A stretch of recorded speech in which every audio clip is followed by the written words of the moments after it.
ഇന്നലെ അവർ ഡോക്ടർ നോക്കാൻ വന്നപ്പോഴാണ് അമ്മ എൻ്റെ കൈ എവിടെ ചോദിച്ചത്. കൈ എവിടെയെന്ന് മാത്രമല്ല, അമ്മ എൻ്റെ കൈ അതിൻ്റെ മുന്നേ ചോദിച്ചു. അപ്പം ഞാൻ പറഞ്ഞു മുറിയായതുകൊണ്ട് കെട്ടി വെച്ചിരിക്കുകയാണ് പറഞ്ഞു. ഞാൻ ഇത്ര നേരം വരെ എൻ്റെ മോളുടെ കൈ ഞാൻ കണ്ടിട്ടില്ല. കാരണം നമുക്ക് കാണാനുള്ള താങ്ങാനുള്ള ശക്തിയൊന്നും നമുക്കില്ല.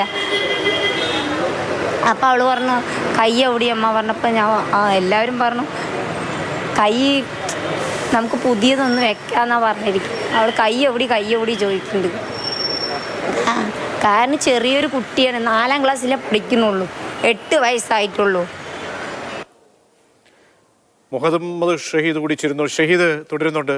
ഷഹീദ്, നെഞ്ച് പൊള്ളുന്ന ഒരു പ്രതികരണമാണ് ആ അമ്മയുടെ ഭാഗത്തു നിന്നും കേൾക്കുന്നത്. അതായത് 4 വയസ്സുള്ള കുഞ്ഞ്, 8 വയസ്സ് മാത്രമുള്ള ഒരു കുഞ്ഞ് എൻ്റെ കൈ എവിടെ എൻ്റെ അമ്മയെ എന്ന് ചോദിക്കുമ്പോൾ ആ അമ്മയ്ക്ക് വിങ്ങുന്ന മനസ്സോടുകൂടിയേ പ്രതികരിക്കാൻ കഴിയും. അപ്പോൾ തീർച്ചയായും ഇത് ഗുരുതരമായിട്ടൊരു പിഴവാണ്. ആ പിഴവെന്ന് മാത്രമല്ല, ഒരു പിഴവെന്ന് നമ്മൾ ആ ഒരു വാക്കുകൊണ്ട് ഇതിനെ വിവരിക്കാനും കഴിയില്ല.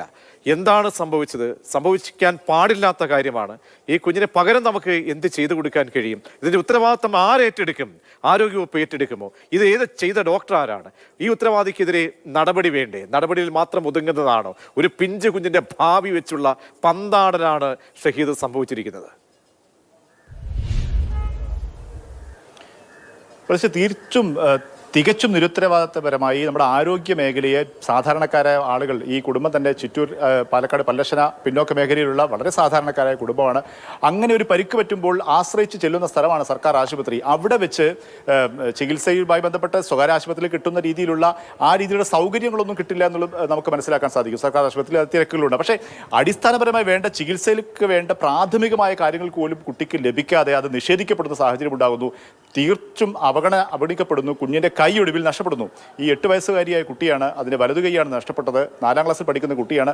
വളരെ വികാരനിർഭരമായ ആ കുട്ടി ഇപ്പോൾ ഈ ആരോഗ്യസ്ഥിതി പൂർണ്ണം വീണ്ടെടുത്ത ശേഷം ബന്ധുക്കളോട്, അമ്മയോട് ചോദിക്കും എൻ്റെ കൈ എവിടെയെന്ന് ചോദ്യം. ആ ചോദ്യത്തിന് മുമ്പിൽ പകച്ചു നിൽക്കുന്ന, ഉള്ളുലഞ്ഞു നിൽക്കുന്ന മാതാവ്, അതാണ് എനിക്കവിടെ മെഡിക്കൽ കോളേജ് ആശുപത്രിയിൽ എത്തിയപ്പോൾ കാണാൻ സാധിച്ചത്. അവർ തീർത്തും പറയുന്നുണ്ട് ഇത് ജില്ലാ ജനറൽ ആശുപത്രിയുടെ വളരെ നിരുത്തരവാദിത്തമായ നിലപാടാണ് എന്നുള്ള കാര്യമാണ്. ഇക്കാര്യത്തിൽ ഇനി ആരോഗ്യവകുപ്പിന്റെ പരിശോധന ആരാണ് നടത്തിയത്? തുടർച്ചയായി ഇത്തരം രീതിയിലുള്ള ഈ അവഗണനയും ഈ പറയുന്ന രീതിയിലുള്ള ആരോഗ്യരംഗത്തെ ചികിത്സാ പിഴവും നിരന്തരമായി ഉണ്ടായിക്കൊണ്ടിരിക്കുകയാണ്. തീർച്ചയായും ഇതിന്റെ തുടർ പ്രതികരണങ്ങൾ തേടണം, ഇതിന്റെ ഫോളോ അപ്പ് ഉണ്ടാകണം. കാരണം നമ്മുടെ ഹൃദയമൊക്കെ ഈ വാർത്ത കേൾക്കുമ്പോൾ തകർന്നു പോവുകയാണ്. മനുഷ്യത്വമുള്ള ആളുകളുടെ നെഞ്ച് തകരുകയാണ്. 4 വയസ്സുള്ള ഒരു 4ാം ക്ലാസ്സിൽ പഠിക്കുന്ന 8 വയസ്സ് മാത്രമുള്ള ഒരു കുഞ്ഞിൻ്റെ കൈ വെച്ച് പന്താടി ആ കുഞ്ഞിനിപ്പോൾ കൈയില്ല, കൈ നഷ്ടപ്പെട്ടിരിക്കുന്നു.